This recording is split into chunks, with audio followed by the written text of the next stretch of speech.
Okay, so there's our SSD cache already sorted out for volume 2 in our SHR, and again, the SHR volume is on volume number 2. This is our hard drives.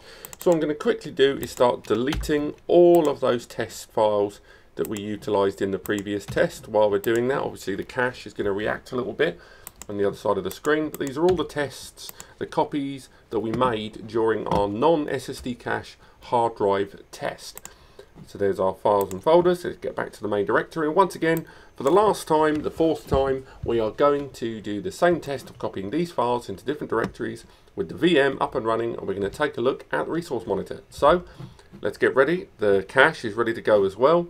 Let's start the final stage of this test. So let's go. Let's start copying these files in. Next, paste. Same again, go to this directory, paste. Final directory, paste. Next we'll get our virtual machine running.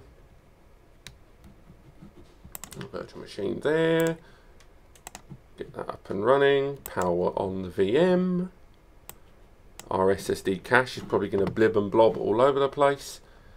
And while that's all doing that, we'll get our resource monitor up and running too. So we'll get the resource monitor. And already the system's got quite a lot going on here, as you can see. And during all of this, we're going to get our background test there, just showing what's happening in real time. So again, just like every other test, and in the final test now, test 4, we're going to just fast forward the screen and see how long it takes to copy these files to 3 different directories whilst the VM is up and running, this time on hard drives compared to SSDs, and see how it compares without the M2D18 SSD cache card, to see if there really is a performance benefit to utilizing this card for your hard drive setup. I'm sorry to be repetitious, but you've got to, I never know when you're going to fast forward into this video. So let's fast forward the video itself and get to the end to see how long it took to do this.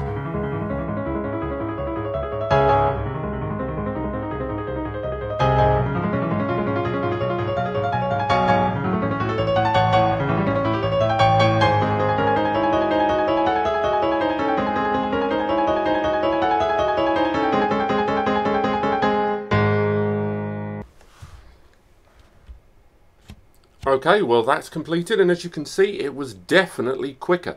How it compares against the SSD, and indeed the SSD when it had SSD cache on a separate card, remains to be seen. But if we combine all 4 results together, we can get real-time information about how the performance was and what was the best in terms of read and write. I think we all know the answer, but let's move over to that now. Okay, well here are the test results from all 4 tests. Once again, as you can read from the top, this is the Synology M2D18 SSD cache test. I should probably mention as well, inside a DS1618 Plus, let's keep it thorough. And it was 35 gig of files of miscellaneous file types and codecs, copied into 3 different locations in the NAS using whichever media the volume we were using at the time. So SSD or hard drive, depending on the test. And we had a volume running, a VM volume running in the background using half of the CPU power and half of the memory.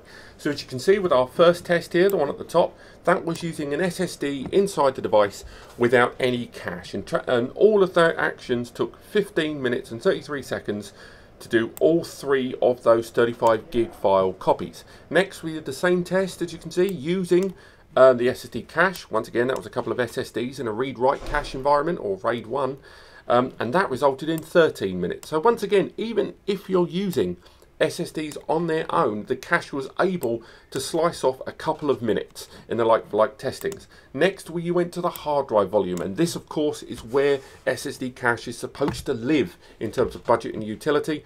To do all 3 of those copies with all the other actions took 38 minutes and 45 seconds. And once again, that was all internal NAS operations, no upload or download over 1 GBE. All of these were tests, and all the read-writes were done inside the NAS, so there is no bottleneck with regards to 1 or 10 GBE. And finally, if we utilize this card the way it was intended, so you've got the M2 NVMe cache inside the device supporting the 4 TB volume, what we ended up with is those same operations taking 23 minutes. A big change from those 38 minutes. And that's really the point of this card. I'm just going to keep this highlighted, because the reason you use SSD cache is because you're using hard drive storage, but you need faster operations. If you can afford to just fully populate your NAS with SSDs, go for it. Because I'm not going to tell you that using the M2D18 in a NAS fully populated with SSDs will have any real world benefits. You have to remember, these are a one-off test. Maybe if I'd conducted these tests several times, the results would have differed a few minutes either side. But for that reason, if you're using a NAS filled with SSDs, I don't recommend using this card. And why should I? If you've already got SSDs inside, effectively they've got better cache operations than anything else you're going to do anyway. So anything else is just going to be a minor bonus. That said, if you're using a Synology NAS device and it's fully populated with hard drives and you are looking for a big performance boost, then definitely this test, along with all my previous testing in the past, always thoroughly indicates that SSD caching, once done properly, will see tremendous performance benefits to your IOPS and internal operations. But nevertheless, this has been the end of these 4 tests of the M2D18 card and what it can do and what it can't do when you don't have one installed. If you are interested in getting hold of one, of course, visit the guys at span.com.